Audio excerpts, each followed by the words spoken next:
لا ده وضل أنه اسمه مولي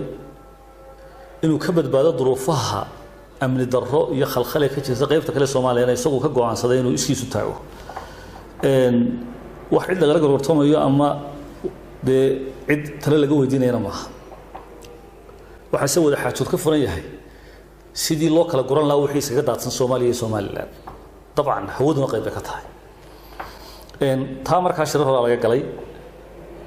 اسطنبول 1 iyo اسطنبول 2 wala galay iyo Ankara markii dambe lagu shiray warshaalihii lagu heshiiyay marka oo labada madaxweyne Xasan Sheekh Maxamuud iyo madaxweynaha Soomaaliland Axmed Maxamed Maxamuud Silaayo ay qalinka ku duugeen way fuli weeyday halkii ka fuli weydana runtii agaasimaha waa kiidii hore waa sheegay BBC ka hadlay waxay ahayd xukuumadda Soomaaliya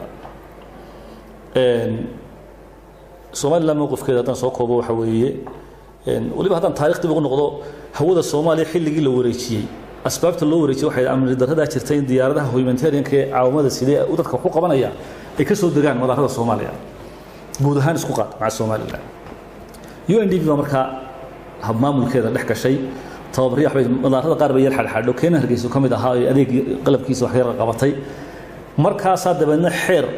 Butros qaali xilligiisa la soo saaray in ay kaaw lagu wareejiyo hay'ad qaramada midoobay ay kaaw waa hay'ad qaramada midoobay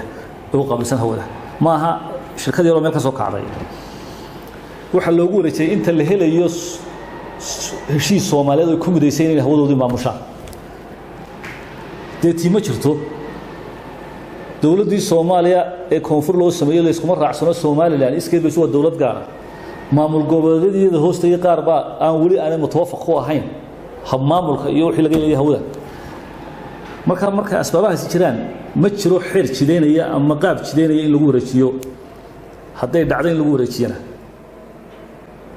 oo maadaama iyaga dawladahan loo aqoonsay maanta ay dhacdo oo ay wixii xaq ay noo lahayn xitaa isticmaalaan uga tagnay waxay noqonaysaa Soomaaliland talaabooyinka qaadaysa way wacdiyeed ilaa kala gurgurtan kala galeysana ma jirto hawadeedana way awood bay u leedahay inay maamulato taasina waxay keenaysaa khalkhal ku dhaca mandaqada oo dhan uma nafiicna waxa xalku wanaagsan waxa weeye in la wada hadlo midna waa jirtaa intii horaan u sheegay ay kaawa ay xageeda u cararayaan Soomaaliya waxba iska daadsan maxaa u diidaya shalay siyaad barre iyo xukuumaddiisii awoodda baneed waxay ku dhacday waxay ahayd dadka dhageysanayno haddii 10kii shalay lagu dumay ee lagu baaba'ay ee Soomaaliya wali ay riiqdeeda si hayso halkii laga celiyo la yiraahdo cid dhageysanayno oo joojimayna waxbaanu jiirsiinayna waxaan aaminsanahay dariiq horseed wanaagsan iyo nabad keenaya maaha waxaan leeyahay anigu dawladda Soomaaliya anagoo dadka Soomaaliyeed meel kasta joogan ixtiraam u hayna inay noolaadaan ogol inay jiraan ogol inay horumaraan ogol inay amnigooda iyo isku tashigooda hirgalo ogol oo magac iyo dadnimo way naga dhaxaysa haddana waxaan leenahay war wixii shalay lagu baaba'ay ee Soomaaliya dawladeedii dhameeyay xoog badan ku baabaray asbaabta keentay qayb waxa ka haydo koow ka ahayd iraadada shacab dhageysan mayno dadku waxay cabudiska dadka ka deemayno